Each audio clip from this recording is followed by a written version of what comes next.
Bueno, hermanos, paz de Cristo, bienvenidos este nuevo día a la presencia del Señor. Este tiempo que ustedes han dispuesto para estar delante de la presencia del Señor, alegrándonos, gozándonos, aprendiendo, reunidos virtualmente en nuestras casas, pero gracias a Dios que podemos estar congregados de esta manera. Le damos muchas gracias a Dios por este tiempo, por estar juntos. Gracias a Dios por este privilegio, ¿no?, que todavía tenemos. Hermanos, pues es el tiempo de las ofrendas, de los diezmos, de lo que usted ha apartado, lo ponga ahí en un lugar, simbólicamente dándole gracias a Dios por los recursos, por las finanzas, porque Él ha provisto para nuestras necesidades. Esta es una manera de agradecer a Dios que Él sea nuestro proveedor, que de algún lugar Él nos manda esta bendición para suplir nuestras necesidades.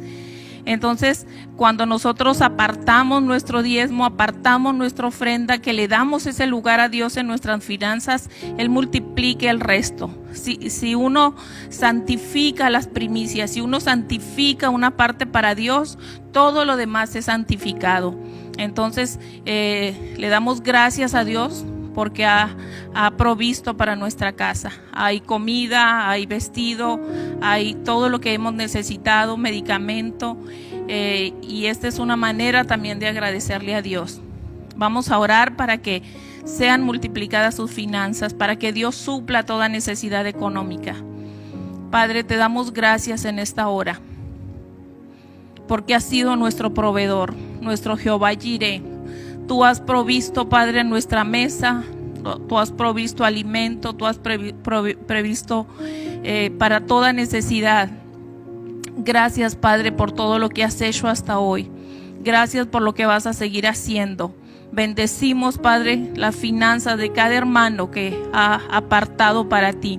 Bendecimos su arteza de amasar, su alacena, su refrigerador, todo lo que hay en su casa, Padre, que se multiplique toda comida, que haya abundancia de pan en todos los hogares de mis hermanos.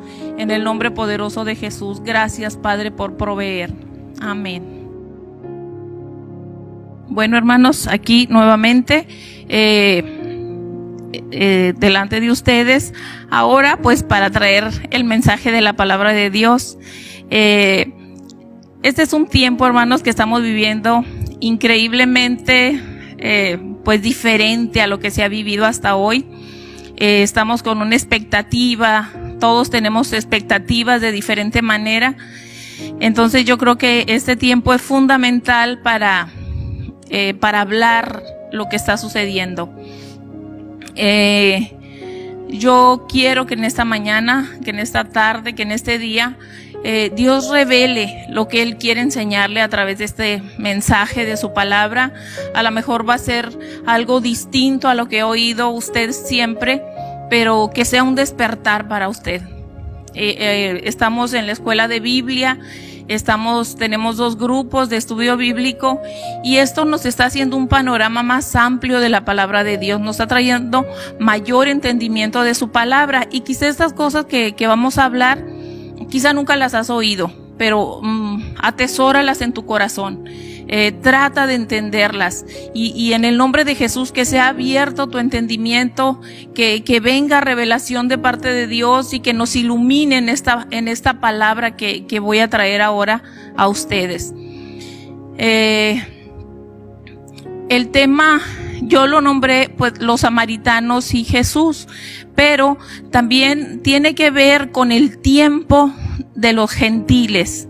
Hay un tiempo. Dios tiene sus tiempos determinados desde el principio de la fundación. Él hizo un calendario. Él tiene sus fechas determinadas. Entonces vamos a hablar de los samaritanos como algo que representan el tiempo de los gentiles. Hay muchas similitudes con lo que vemos del pueblo samaritano con lo que tenemos a nuestro alrededor. Entonces, usted ha oído hablar de la mujer samaritana en muchas aplicaciones, en muchas maneras. Usted puede decir, yo ya me sé esa prédica de la samaritana. Yo creo que lo que va a oír ahora va a ser un poco diferente a lo que he escuchado pues en otras ocasiones o lo que usted ha leído. Vamos a hacer una breve oración para que Dios nos guíe en esta prédica. Padre, en el nombre de Jesús, estamos pidiéndote que ilumines, Padre, nuestro entendimiento, que abras nuestros ojos espirituales como las del camino de Maús y nos reveles tu palabra, que te podamos ver, Padre, donde no te habíamos visto, que todas esas cosas que estaban ocultas para el último tiempo sean reveladas a tu pueblo, que sean reveladas a tu iglesia para que no estemos distraídos, Padre. Enséñanos a conocer los tiempos, haznos entendidos, Padre, en el conocimiento de los tiempos. Te lo pedimos en el nombre de Jesús. Amén. Bueno, vamos a empezar con Jesús yendo a... Vamos a estar viendo dos capítulos principalmente. Como ya tenemos la costumbre de leer mucho la Biblia, gracias a Dios, vamos a estar en el capítulo 4 de Juan y yo les encargo que lo relean, que lo vuelvan a leer. Vamos a estar en el capítulo 17 de segundo libro de Reyes y también les pido que ustedes lo relean nuevamente, porque todo lo que viene ahí es muy interesante. Vamos a relacionar estos dos pasajes, algún otro más, ¿no? Pero principalmente nos vamos a mover en estos dos pasajes. Juan 4:3 dice, salió de Judea Jesús y se fue otra vez a Galilea. Iba con sus discípulos y dice, y le era necesario pasar por Samaria. Vino pues a una ciudad de Samaria llamada Sicar, junto a la heredad que Jacob dio a su hijo José. Samaria, no sé si recuerdan, era la capital del reino del norte, del reino de Israel. Es Samaria de la que estamos hablando. Y estaba ahí el pozo de Jacob. Entonces Jesús, cansado del camino, se sentó así junto al pozo. Era como la hora sexta. Y vino una mujer de Samaria a sacar agua y le dijo, dame de beber. Jesús le dijo, dame de beber. Y la mujer samaritana, pues extrañada, ¿no?, de que un samaritano hombre hablara con ella, le dice, ¿cómo tú siendo judío me pides a mí de beber, que soy samaritana? Mujer samaritana, o sea, mujer y aparte samaritana, ¿no? Eran dos cosas ahí que extrañaron a esta mujer de que Jesús le dirigiera la palabra. Dice, porque los judíos y los samaritanos no se hablan, no se tratan entre sí. Esa fue la primera conversación que tuvo Jesús ahí con la samaritana. Nos vamos a ir al capítulo que le mencionaba para ver quiénes eran los samaritanos. Es muy importante saber quiénes eran. A lo mejor pues vivían en Samaria, sí, pero quiénes, cómo es que vivían ahí. Lo que les decía era que Samaria era la capital del reino del norte, de la casa de Israel. En un tiempo, ¿no?, cuando se separaron las 12 tribus, los dos reinos, de lo que hablé la vez anterior. Bueno, Samaria era la capital del reino del norte. Entonces, como el pueblo de Israel siguió los caminos de Jeroboam y no dejó la idolatría y siguieron adorando a los dioses en los lugares altos, los becerros que construyó Jeroboam. Entonces Dios envió profetas, envió videntes a decirles que no siguieran por ese camino, que volvieran a los mandamientos. Pero el pueblo de Israel no volvió. Por más mensajeros que Dios envió a ellos, a los profetas que conocemos, ellos no se volvieron. Entonces Asiria se los llevó cautivos. El rey de Asiria vino y conquistó y tomó y se los llevó cautivos. Pero este rey trajo gente. Vamos a leer ahí. Dice Dice, segundo de Reyes 17, 22 y 24, dice: y los hijos de Israel anduvieron en todos los pecados de Jeroboam que él hizo, sin apartarse de ellos, hasta que Jehová quitó a Israel de delante de su rostro, como él lo había dicho por medio de todos los profetas sus siervos. E Israel fue llevado cautivo de su tierra a Asiria hasta hoy. Es muy importante, hasta hoy. Ellos no volvieron. Dice, y el rey de Asiria trajo gente de Babilonia, de Cuta, de Aba, de Hamat, de Sefarbaín, y los puso en las ciudades de Samaria en lugar de los hijos de Israel, y poseyeron a Samaria y habitaron en sus ciudades. Entonces, ya no eran los israelitas que habían conquistado esa tierra, ya no eran los que estaban en Samaria, sino que el rey de Asiria trajo gente de otras ciudades a habitar, a poseer Samaria. Entonces, ¿qué pasó con estas personas? Dice que como no temían a Dios, Dios les había enviado leones para que los mataran. Entonces, cuando el rey supo que esto estaba sucediendo, dice, es que no conocen al Dios de esa tierra. Se creía que cada tierra tenía asignado un Dios, un territorio, que es lo que hemos visto pues en guerra espiritual, ¿no? Que hay espíritus territoriales. Bueno, esos espíritus territoriales se les llama también dioses. Entonces, como no conocían las leyes del Dios de esa tierra, entonces este rey de Asiria mandó traer un sacerdote de los que se había llevado cautivos a que les enseñara las leyes del Dios de esa tierra.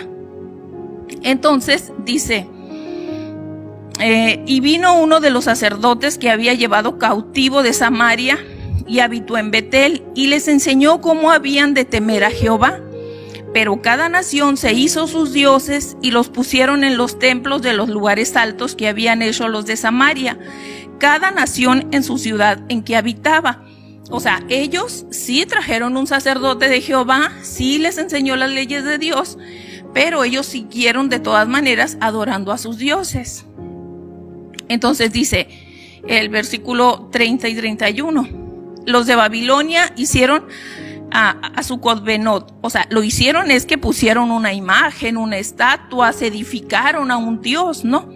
Los de Cuta hicieron a Nerval, los de Hamat hicieron a Asima, los Abeos hicieron a Nibás y a Tartac, y los de Sefarbaim quemaban a sus hijos en el fuego para adorar a Adramelec y a Anamelec, dioses de Sefarbaim. Imagínense. Imagínense el sincretismo. O sea, temían a Dios, que prohibía estas cosas, pero seguían adorando a sus dioses, a sus ídolos, quemándoles incienso, quemándole a sus propios hijos. Entonces, esto era una costumbre que se quedó permanentemente por los samaritanos. Irónicamente dice, temían a Jehová, pero se hicieron sacerdotes de lo bajo del pueblo. Temían a Jehová y honraban a sus dioses según la costumbre de las naciones de donde habían sido trasladados. Esto es irónico, porque no puedes servir a Dios y servir a otros dioses, no hay manera.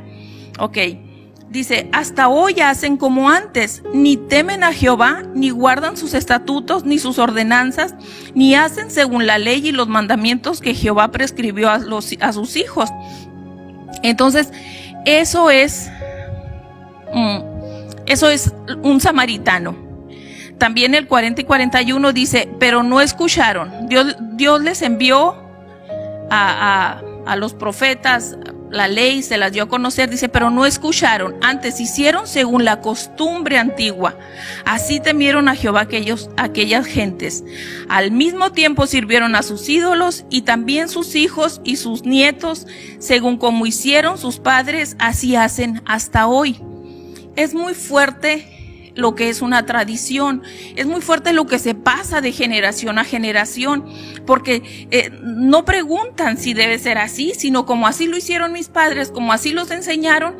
Entonces hay mucha similitud con los samaritanos, ¿no? En lo que nosotros vemos a nuestro alrededor. Gente que cree que está temiendo a Dios, que sirve a Dios y adora cualquier clase de imágenes, ¿no? Por ejemplo, aquí habla de los dioses de los de Babilonia, de los de Cuta, de los de Sefarbaim, pero sabemos que en México también hay dioses, ¿no? A los que se les adora, en los que hay altares por todos lados, y esa gente también cree que está sirviendo a Dios. Entonces, los samaritanos y nuestro pueblo es casi la misma cosa, ¿no? Por eso quise tomar esta referencia, porque no hay nada diferente debajo del sol. Se siguen repitiendo las costumbres, pero la Biblia está hablando a los samaritanos, pero también está hablando a los que viven de esa manera en este tiempo. Entonces, a mí me pareció una similitud increíble, describiendo ahí los pecados, la forma. No podemos, hermanos, temer a Dios teniendo otros dioses. Ok, vamos a regresar. Eso era un paréntesis para decirles quiénes eran los samaritanos, qué hacían los samaritanos, y ahora vamos a volver a la mujer samaritana en el pozo de Jacob.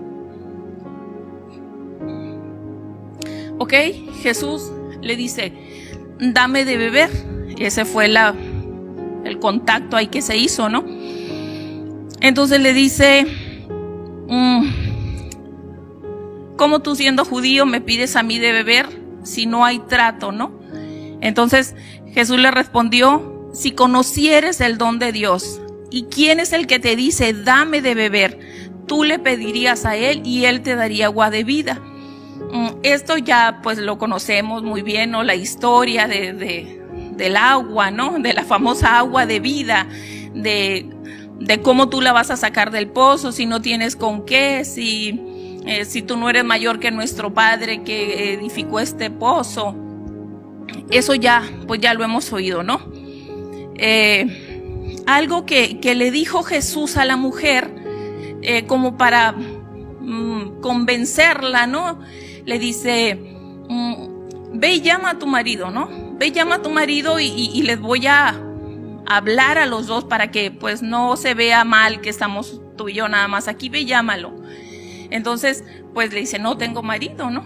Entonces Jesús empieza a decirle todas las cosas, pues que habían pasado en su vida. 5 maridos has tenido y el que ahora tienes no es tu marido. Y le empieza a lo mejor a decir más cosas de su vida que nadie más las podía saber, porque ella hace una declaración muy fuerte. Le dice, Señor, me parece que eres profeta, que tú eres profeta.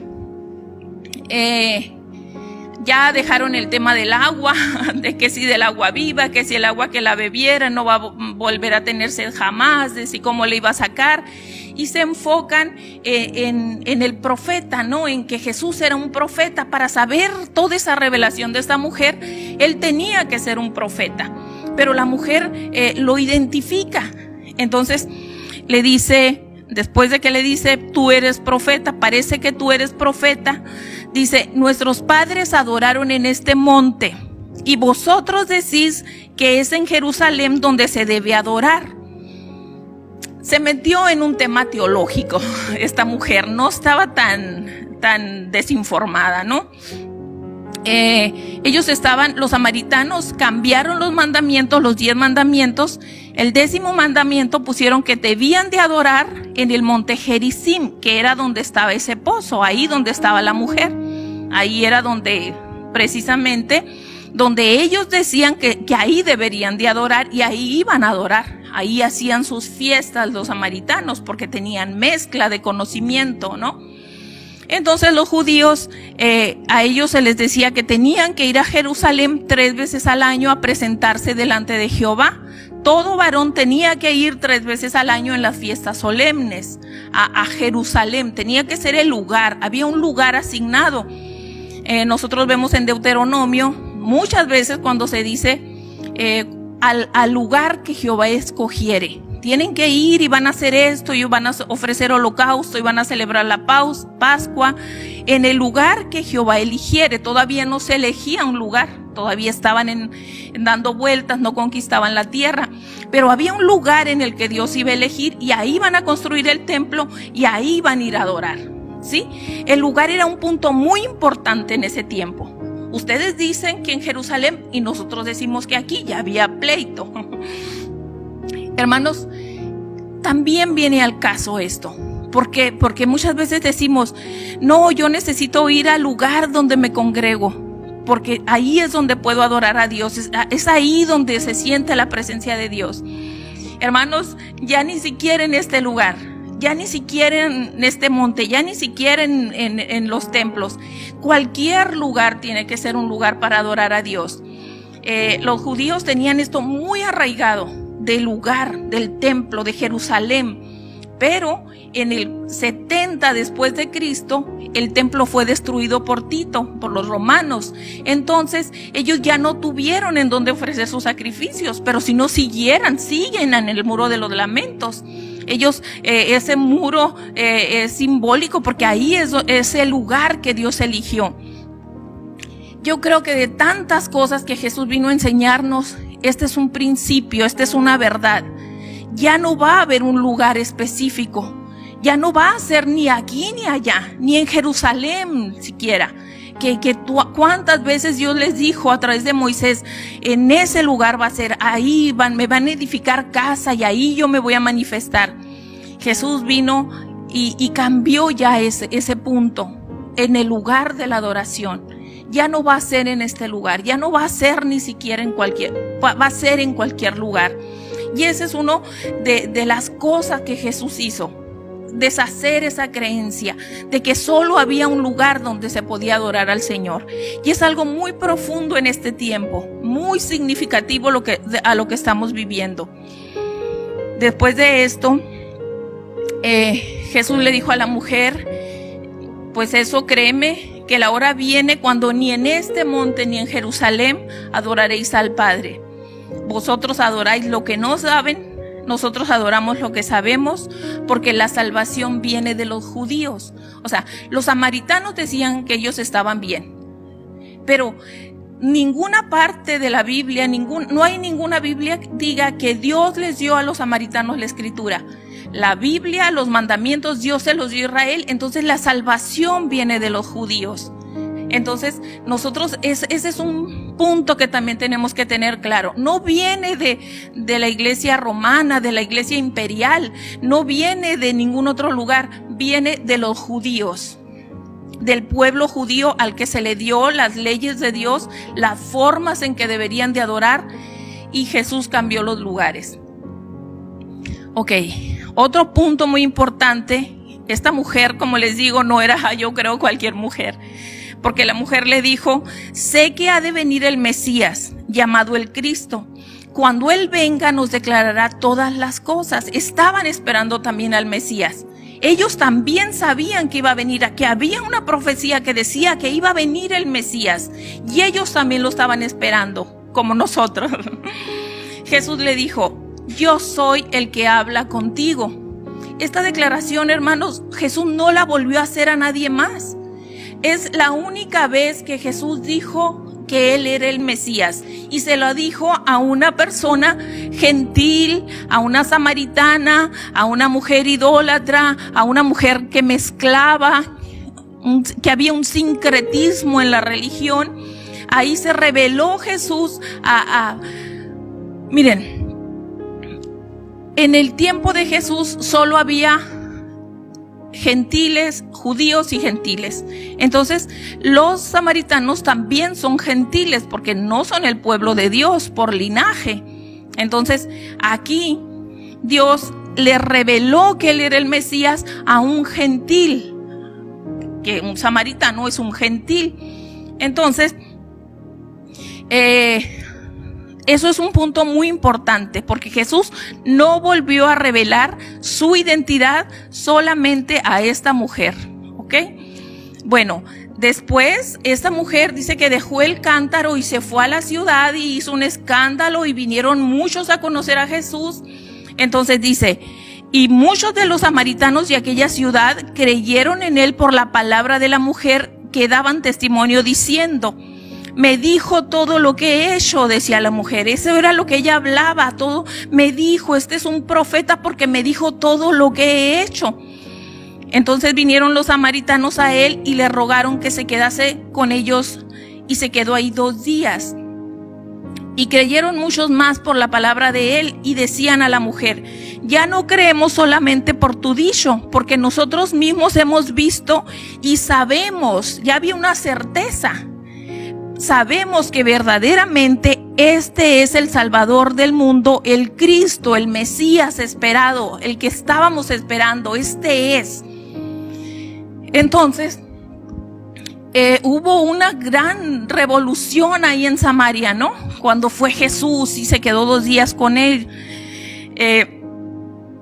Aquí este es el capítulo 4 de Juan, versículo 40, dice: entonces vinieron los samaritanos a él y le rogaron que se quedase con ellos, y se quedó ahí 2 días.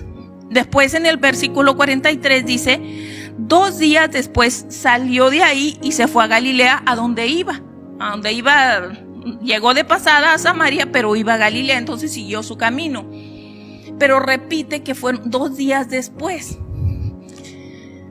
Vamos a ver esos 2 días. Aquí era el punto en que yo quería que nos quedáramos un poquito. Todo lo demás fue para llegar a este punto. Jesús se le reveló a la samaritana y le dijo: yo soy el Mesías, a nadie más. Se quedó 2 días. Nosotros sabemos que el pueblo de Israel, que el pueblo judío, tiene una ceguera parcial. Ahorita ellos no creen en el Mesías, no creen que Jesús era el Mesías esperado. Ellos siguen esperándolo. ¿Por qué? Porque Jesús no se les reveló a ellos. Ellos dijeron, Pedro dijo: tú eres el Cristo, no se lo digas a nadie. Tú, así, o sea, no, espérense. No es ese mi plan, no es mi plan revelarme a los judíos. Dice la Biblia: hasta que llegue la plenitud de los gentiles. Va a ser revelado el evangelio a los judíos, y entonces Dios le va a abrir los ojos y van a ser salvos y van a saber que al que traspasaron ese era el Mesías, al que tanto tiempo, 2000 años atrás vino, y ellos no lo recibieron, ellos no lo conocieron, ellos no se dieron cuenta. Pero aquí hay un plan. Miren,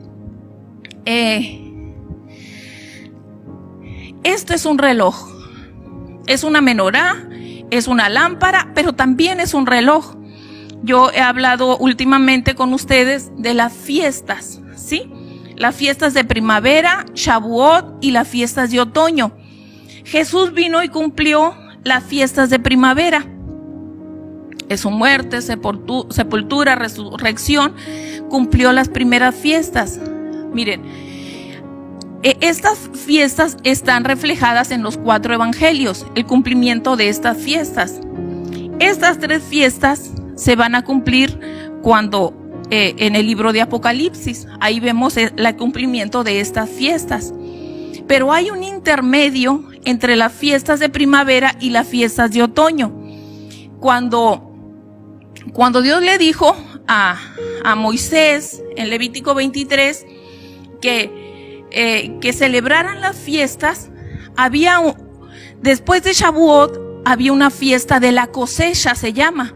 Entonces le dijo: no vas a cegar toda la cosecha, no la vas a cegar, vas a dejar para el extranjero, para el huérfano, para el pobre, para que ellos junten, para que ellos vivan de ahí. Entonces, este es un tiempo para los extranjeros, este es un tiempo para los gentiles. Antes de que se empiecen a cumplir las fiestas de Apocalipsis, las fiestas de otoño, cuando venga Jesús de nuevo a la tierra, va a haber un tiempo. Miren, eso también representa a los días de la semana. En el 4.º mandamiento, 3.er mandamiento, dice que, déjenme lo busco, en Éxodo 28:8 dice: acuérdate del día de reposo para santificarlo. 6 días trabajarás y harás toda tu obra, mas el 7º día es de reposo para Jehová tu Dios. No hagas en él obra alguna, tú, ni tu hijo, ni tu hija, ni tu siervo, ni tu criada, ni tu bestia, ni tu extranjero que está dentro de tus puertas. Porque en 6 días hizo Jehová los cielos y la tierra, el mar y todas las cosas que en ellos hay, y reposó, y el 7º día reposó en el 7º día. Por tanto, Jehová bendijo el día de reposo y lo santificó.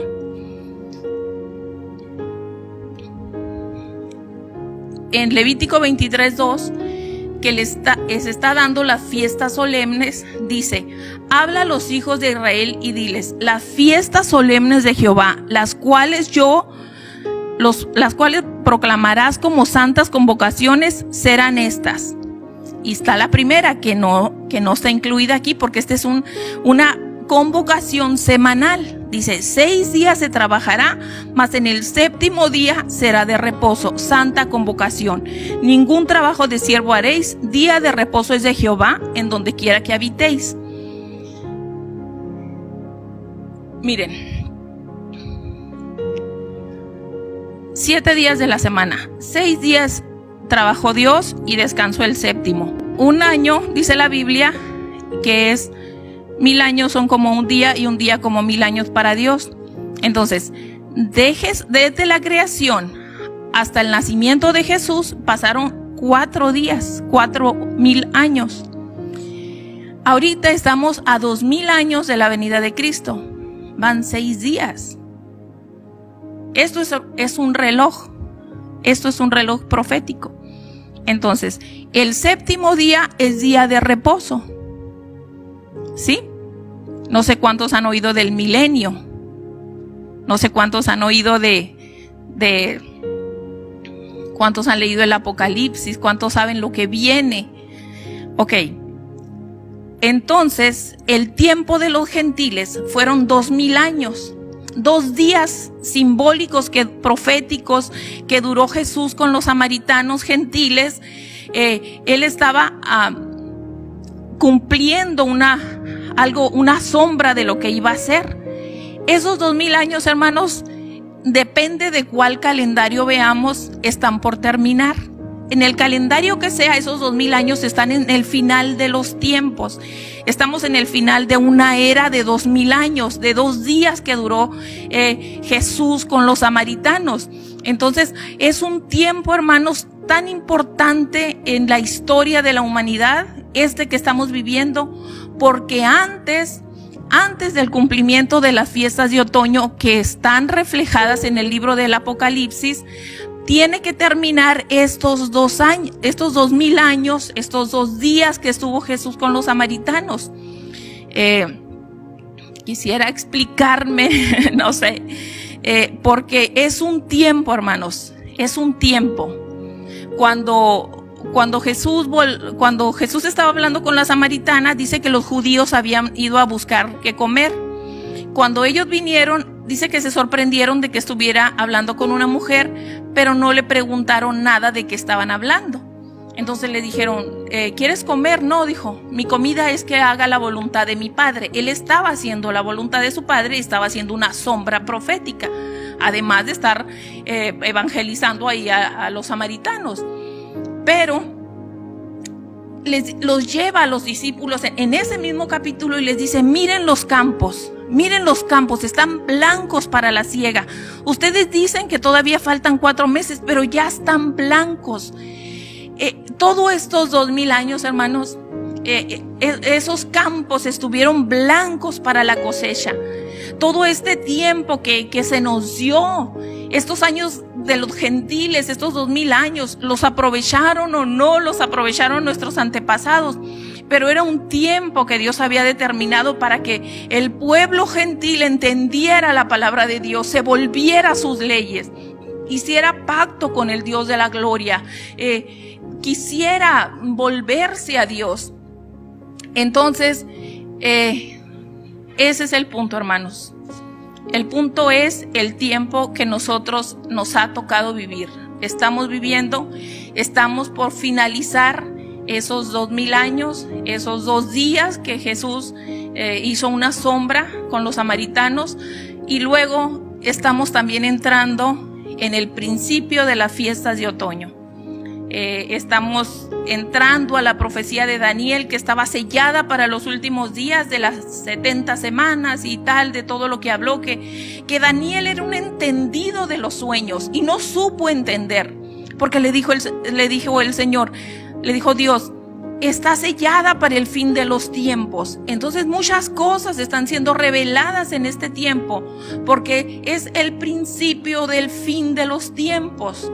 No sabemos cuánto dura, no sabemos, pero sí sabemos que 2 años, 2000 años, 2 días, perdón, 2 días simbólicos y 2000 años duró el tiempo de los gentiles.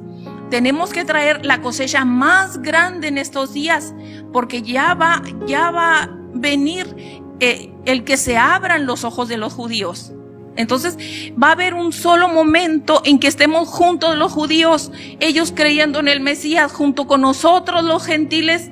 Ese va a ser un tiempo increíble de cosecha. Entonces nos va a tocar levantar esa gran cosecha, pero tenemos, hermanos, que estar listos, tenemos que estar preparados para esa gran cosecha que viene antes de que vengan los días del Señor, antes de que vengan las fiestas de otoño. Bueno, pues este es lo que quería comentarles, lo que quería compartirles. Hay un texto en la Biblia, en Lucas 21, donde habla de las cosas que van a suceder en el fin de los tiempos. Habla de todas las señales que va a haber. Dice mucho, ¿desde cuándo que se está diciendo de la venida de Cristo? ¿Desde cuándo que se está diciendo que en los últimos tiempos? Sí, pero no estaban las cosas alineadas entonces. No pasaban los 2000 años representados por los 2 días de los gentiles. No estaba todo alineado como está ahorita. Ahorita estamos en ese tiempo. Entonces, ¿qué nos dice la Biblia a nosotros como cristianos que debemos hacer? Aquí Lucas nos dice en el versículo 28, capítulo 21, dice: cuando estas cosas comiencen a suceder, erguíos, dice.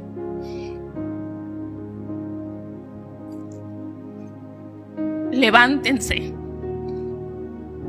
Levántense. Levanten vuestras cabezas. Ya no estén en pasividad. Ya es tiempo de levantarse, erguíos y levantar vuestras cabezas. Porque vuestra redención está cerca. ¿Cuánto tiempo? No sé. ¿Cuánto tiempo dure el fin en cumplirse el libro del Apocalipsis, las fiestas de otoño? No sabemos los tiempos, pero sabemos el tiempo que estamos viviendo ahora. Dice: velad pues en todo tiempo. Velad pues en todo tiempo, orando, que seáis tenidos por dignos de escapar de todas estas cosas que vendrán y de estar en pie delante del Hijo del Hombre. ¿Qué tenemos que hacer? Erguirnos, levantarnos, no estar más aburridos en la casa de no saber qué hacer. Es un tiempo determinante en la historia de la humanidad. ¿Cuántas vidas dependen de lo que uno les hable, de la palabra que uno les dé? Depende de nosotros la gran cosecha en los últimos tiempos. Velad en todo tiempo orando. Debemos estar leyendo, apasionados con la palabra de Dios, buscando entender, tener más entendimiento, más revelación, más conocimiento, más sabiduría de la palabra de Dios. Que podamos ser esos vasos que Dios pueda usar, que pueda Dios hacer con nosotros esos instrumentos para traer la cosecha más grande de los últimos tiempos. Esa es la invitación que estamos haciendo ahora con esta prédica. Muchas cosas a lo mejor no dije, muchas cosas se quedaron ahí en el tintero, pero esto es lo que yo quería compartirles. La menorá deja de ser un elemento decorativo y es un reloj profético. Antes de las fiestas de otoño, que están reflejadas en el libro de Apocalipsis, están los 2 años de cosecha del pueblo gentil. Serán abiertos los ojos de los gentiles, porque eso lo va a hacer Dios. Y luego, pues las cosas ya empezaron a suceder. Ahorita no tenemos ni la menor duda, hermanos, de lo que sigue. No tenemos, ya no nos queda duda de que esto ya empezó a suceder. Entonces, afírmese, hermano, afírmese, que no le dé pereza abrir su Biblia, que no le dé pereza orar, que no le dé pereza conectarse con Dios. Levántate. Por más pereza, por más sueño, por más cansancio que tengas, levántate a orar, velad, dice, orando en todo tiempo, pidiéndole a Dios estrategias de cómo vamos a lograr alcanzar a las mayor personas. Además es un tiempo donde personas conocidas, vecinos, familiares están pues muriendo por lo que está pasando, por esta peste que han enviado como primer algo que soltaron, ¿no? Pero entonces debemos de levantarnos. Esa es la invitación. Oro por cada uno de ustedes para que el Señor despierte a su espíritu. Padre, en el nombre de Jesús te pido un despertar para tu pueblo, para el pueblo de Vida, pero también para todo el pueblo cristiano que hay en nuestra ciudad, en nuestra nación, en nuestro país, en el mundo entero, Padre. Despierta a las mujeres de lucha, levántense en el nombre de Jesús, todos los hombres de guerra. Haced espadas de vuestras hoces, lanzas de vuestros asadones. Necesitamos pelear la batalla más grande por las almas, para que ninguno perezca, para que la mayor cosecha sea dada para el Rey de los cielos. En el nombre de Jesús, que haya ese mismo sentir en ti que hubo en Cristo Jesús. En el nombre de Jesús. Gracias, hermanos, por su tiempo. Dios los bendiga.